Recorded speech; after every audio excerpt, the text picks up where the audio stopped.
Alors là, on parle du maranisme, mais le nisme, il faut le mettre à côté. Il n'existe pas le isme. Là, c'est les maranes.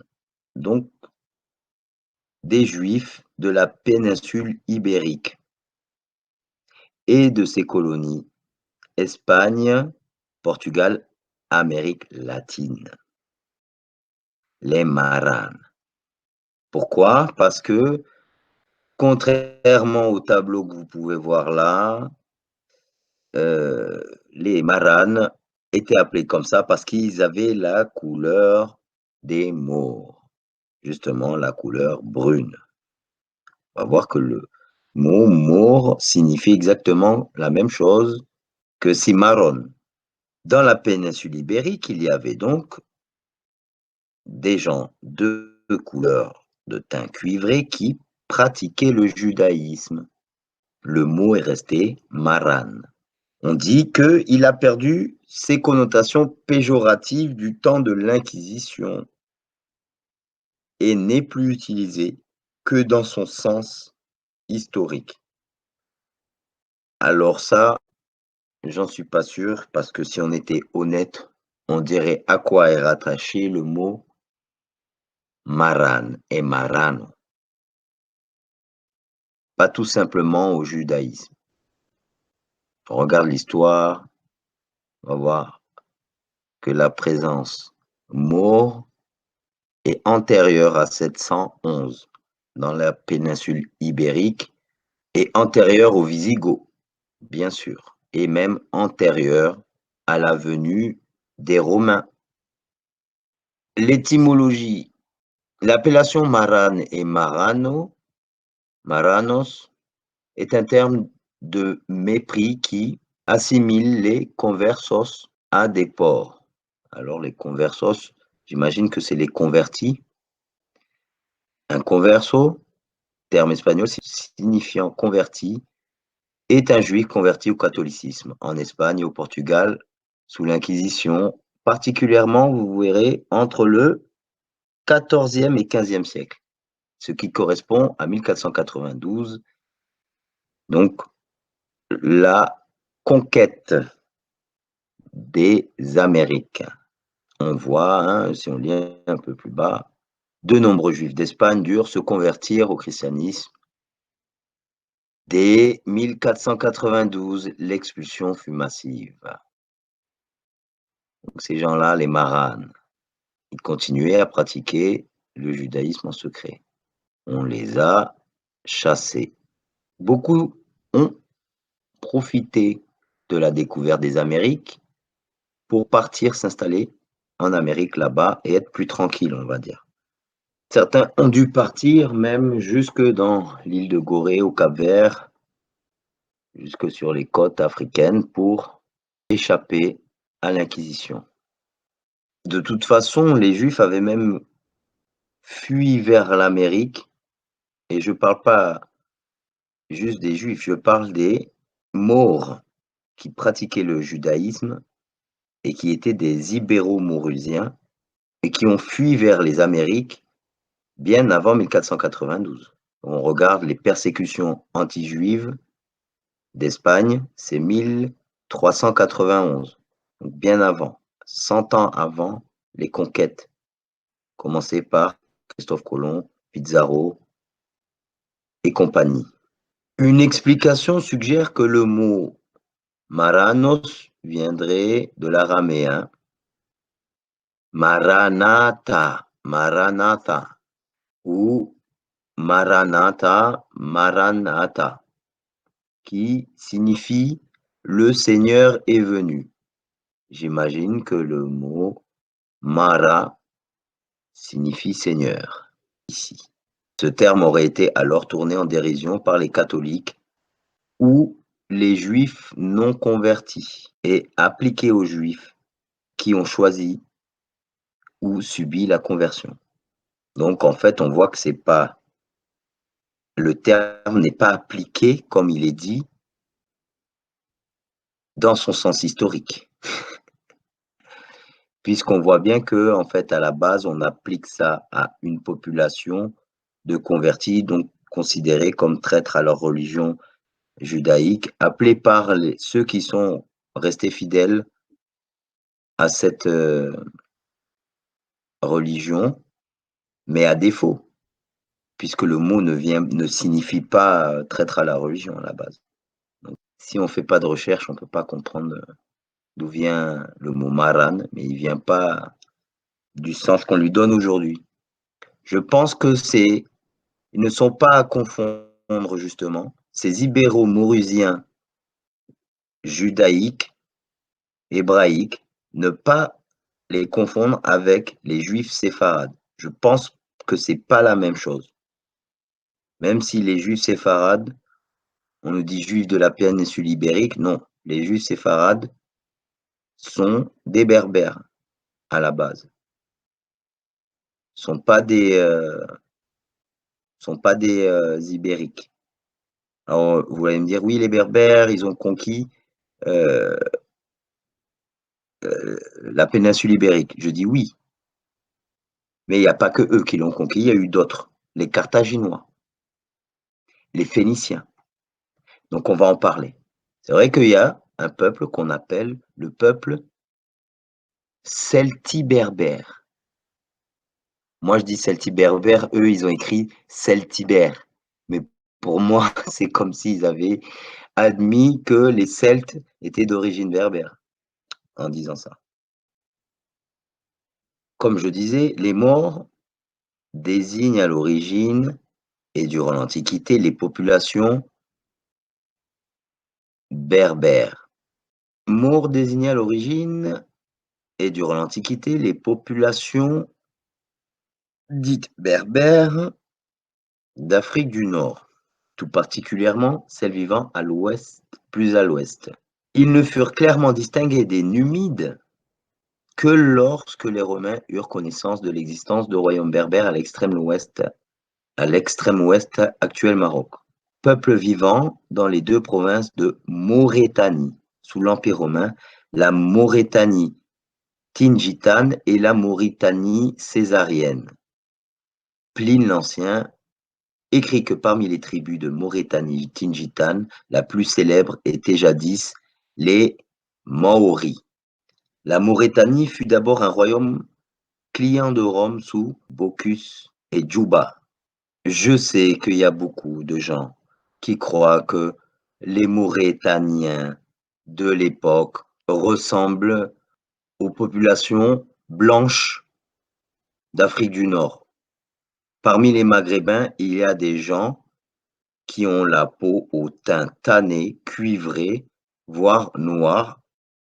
Ils ont les traits fins, les cheveux comme les autres berbères, mais ils ne sont pas tous blancs. Le fait qu'il y ait des Maghrébins blancs, beaucoup oublient qu'il y a beaucoup de vagues successives de colonisation, pas que de colonisation, d'invasion, de métissage. Et quand vous verrez que c'est surtout le nord du Maghreb qui a la peau blanche, sur vraiment le pourtour méditerranéen, dès que vous rentrez dans les pays du Maghreb plus bas, ils sont pas, même les gens dites de peau claire par rapport à un occidental, on va dire un caucasien, il est pas, voilà, ils sont perçus comme des gens qui ont le teint cuivré, voire noir. Maurétanie, le mot est bien formé par Maure, Maurétanie. Donc ça a signifié que les Romains considéraient que les gens qui peuplaient la Maurétanie et les rois de Maurétanie étaient de couleur brune, parce qu'on verra que le mot Maurétanie vient de Maure et que Maure est associé à la couleur brune, comme le Bordeaux qu'on a vu tout à l'heure avec Maroun. Mara, si Maroun. Berbère, c'est pas le mot originel qui désigne ce peuple. On va entendre des mots comme Tamazir, et des gens vont même me dire que Tamazir, c'est pas le mot originel. Chacun peut dire ce qu'il veut. Mais quand on regarde l'étymologie de Tamazir, on peut en tirer beaucoup d'enseignements. Quand on lit les peuples comme les Gétules, les Zénètes, on aurait tendance à croire même que c'est des peuples qui viennent d'Europe, Gétules. Mais quand on regarde bien d'où viennent les Gétules, ils viennent d'Afrique du Nord.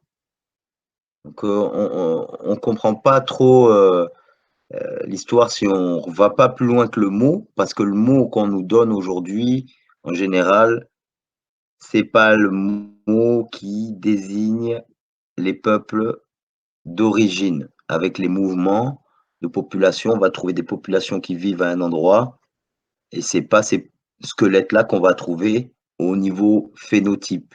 Les squelettes les plus anciens vont pas correspondre à la population qui vit aujourd'hui sur beaucoup de territoires. On voit Maure, du latin morus, qui donne l'espagnol moro.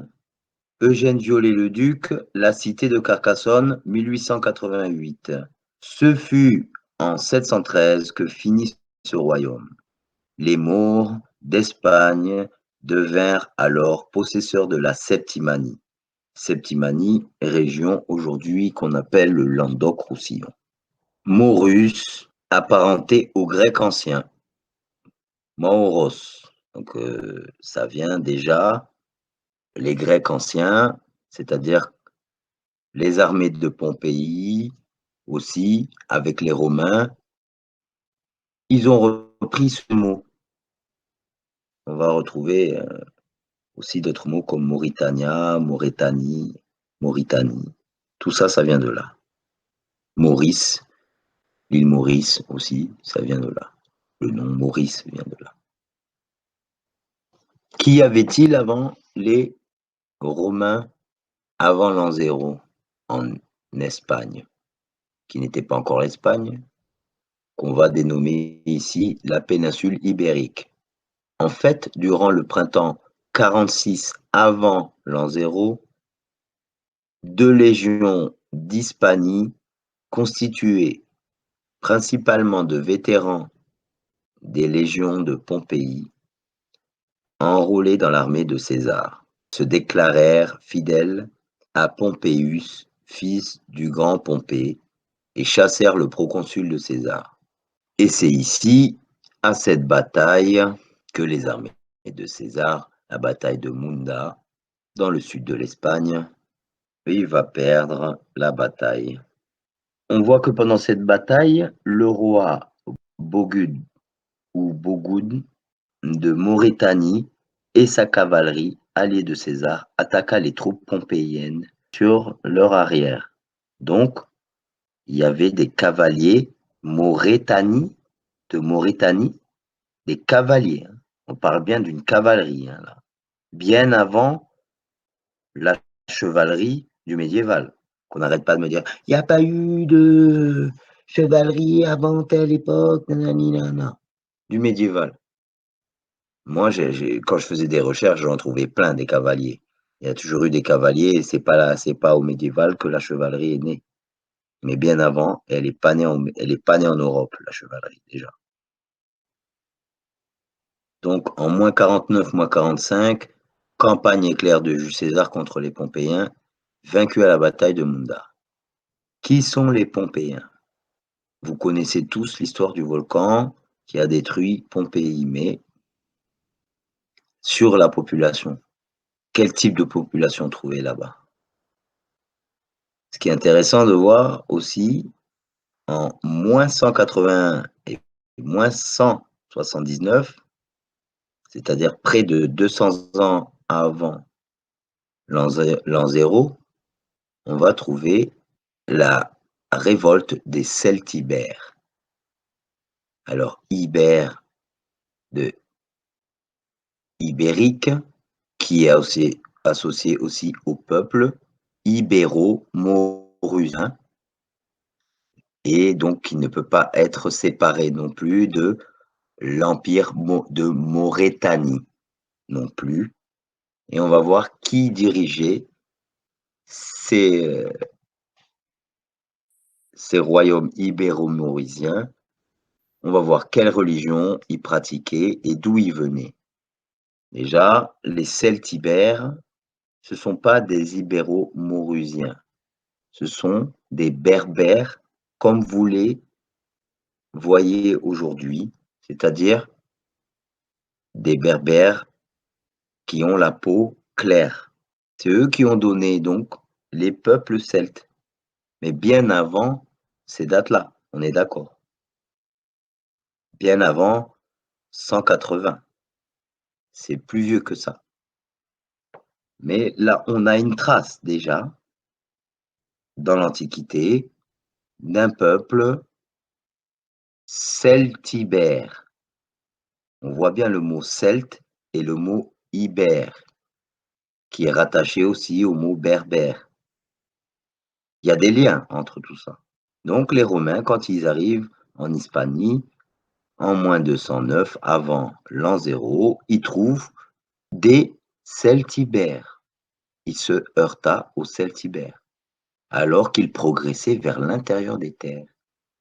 Le terme celtibère se réfère généralement aux tribus celtes ou celtisées de la péninsule ibérique. Alors, les archéologues datent souvent l'apparition d'une culture celtibère différenciée de celle des Ibères, comme je vous ai dit, au début du second âge de fer. Toutefois, la culture celtibère présente souvent plus d'affinité avec la culture des Ibères qu'avec les Gaulois contemporains.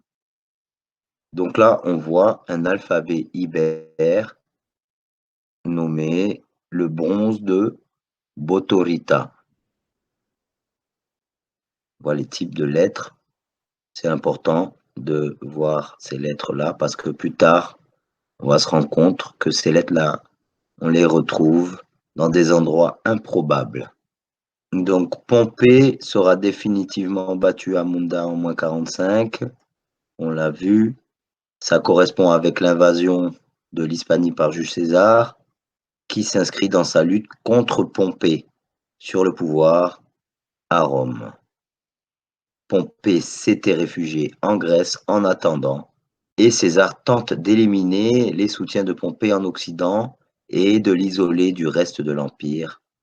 Alors quand j'ai regardé le nom Silla, j'ai été frappé que ce mot existe au Sénégal et il y a des familles qui portent ce nom en Sénégambie avec exactement le même orthographe. S-I-2-L-A, pareil. Et ça vient même d'une famille aujourd'hui que vous connaissez, où c'est la même famille que les Si, c'est-à-dire juste le S-I, et donc vous connaissez, célèbre auteur français d'origine sénégambienne qui s'appelle Omar Sy, qui vient de cette famille au Sénégal. Donc, Silla, c'est bizarre parce qu'on peut s'imaginer qu'il y avait des Noirs dans l'Empire romain, des citoyens noirs, carthaginois, maurétaniens, parce qu'on voit bien qu'il y avait des alliances et que tout ça faisait partir à un moment de l'Empire romain, même si au début, les Carthaginois, à un moment donné, écrasaient Rome. Et on va voir ça. Qui étaient les Carthaginois? D'où venaient-ils? Et on va se rendre compte que avant les Romains, ils étaient dans la péninsule ibérique aussi, mais pas que, parce que on peut se dire qu'ils avaient conquis jusqu'en Tunisie tout le nord de l'Afrique. La conquête du centre de la péninsule, la région nommée Celtibérie, est lancée en moins 181. Donc la période romaine de la conquête de la péninsule ibérique est entre la période de moins 218 jusqu'à la fin de cette conquête en moins 19, avant l'an 0. C'est à partir de là que on débouchera sur la romanisation de l'Hispanie, donc de la péninsule ibérique, sur le plan culturel. Et oui, bien avant le début de la première guerre punique contre, donc on va dire, les habitants. La première guerre punique ou guerre de Sicile est la première des trois guerres qui opposent Rome et Carthage, deux puissances majeures en Méditerranée occidentale. L'adjectif punique, formé du latin punicus, vient du nom poénie que les Romains donnent à leur adversaire assimilé aux Phéniciens. Ce conflit, engagé pour le contrôle de la Sicile et qui dure 23 ans, de 264 avant l'an 0 à 241 avant l'an 0. Ceci est l'un des plus longs menés par Rome. On va voir que les Phéniciens de l'époque antique n'ont rien à voir avec les populations du Liban actuel, ni de la Grèce actuelle d'ailleurs. La situation de Carthage est fort différente de celle de Rome. Son implantation héritière des comptoirs phéniciens lui permet de constituer un véritable empire maritime. Des rivages de l'Afrique du Nord, en passant par une bonne partie de l'Hispanie, la cité punique dispose de nombreux territoires, mais par-dessus tout, toutes les îles de la Méditerranée occidentale sont carthaginoises. La Corse, la Sardaigne, les Baléares, Malte. C'est pour ça qu'on trouve des populations noires là-bas. D'ailleurs, on oublie de dire que Massilia, Marseille, est une ville phénicienne fondée par les Phéniciens, un port tout du moins fondé par les Phéniciens, donc hérité aussi par l'Empire carthaginois, donc une présence noire dès l'Antiquité à Marseille, sans oublier une bonne partie des côtes de la Sicile. L'opposition entre l'armée romaine nationale et les forces carthaginoises lors de la Deuxième Guerre punique, les éléphants de guerre, si souvent évoqués, ont été employés à plusieurs reprises dans les combats, souvent à l'avantage des Carthaginois. Enfin, à la veille de la guerre, la flotte carthaginoise est puissante et efficace. C'est la marine de guerre la plus moderne de l'époque, avec ses quinquémères, pontées et ses trirèmes. En face, la flotte romaine ne fait pas le poids, avec 2 escadres de 10 navires dévolus à la surveillance des côtes italiennes. Selon Dion Cassius, le général carthaginois Hannon peut prétendre que, entre guillemets, sans notre permission, les Romains ne peuvent même pas se laver les mains dans la mer. Fermez les guillemets. Hamilcar Barca, qui a vécu entre 290 avant l'an 0 et 228 avant l'an 0. C'est un général carthaginois. Hamilcar était un nom courant à Carthage. Le nom Barca vient de la racine BRQ où Barak signifie la foudre et a gardé ce sens en arabe et en hébreu. Il se distingue pendant la première guerre punique en 247 avant l'an 0. Quand il assure le commandement de l'armée carthaginoise, qui est alors presque entièrement aux mains des Romains, il saisit une position forte sur le mont Ercte, aujourd'hui appelé mont Pellegrino, près de Palerme. Non seulement il parvient à la maintenir contre toutes les attaques, mais il porte des incursions jusqu'à la côte de l'Italie du Sud.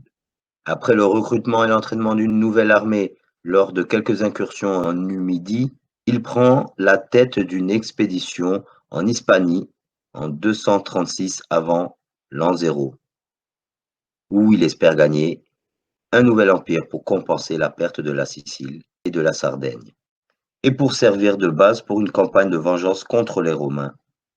En 8 ans, par la force des bras et de la diplomatie, il établit un vaste territoire carthaginois en Hispanie, riche en ressources minières, protégé par une armée redoutable guerrier ibérique.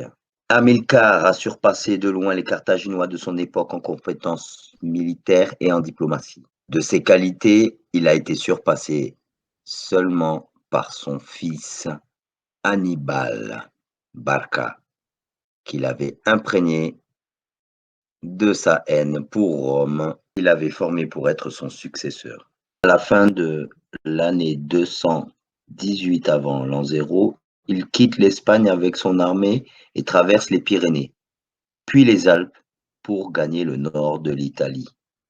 Son apprentissage de la pratique de l'action militaire intervient rapidement sur le terrain sous l'égide de son père, puis de son beau-frère, qui succède à Hamilcar tué sur le champ de bataille contre les rebelles espagnols. Tué sur le champ de bataille en 229 avant Jésus-Christ, et le nomme à la tête de la cavalerie. Dans ce domaine, Hannibal dévoile très tôt son endurance et son sang-froid, sachant également se faire apprécier et admirer de ses soldats. Hasdrubal poursuit quant à lui une politique de consolidation des intérêts ibériques de Carthage. Ainsi, il marie Hannibal à une princesse ibère prénommée Ilmis, avec qui il aura eu un fils, partageant la péninsule ibérique en deux zones d'influence. L'Èbre en constitue la frontière, Carthage ne devant pas s'étendre au-delà de ce fleuve, dans la mesure où Rome ne s'étendrait pas non plus au sud du cours d'eau.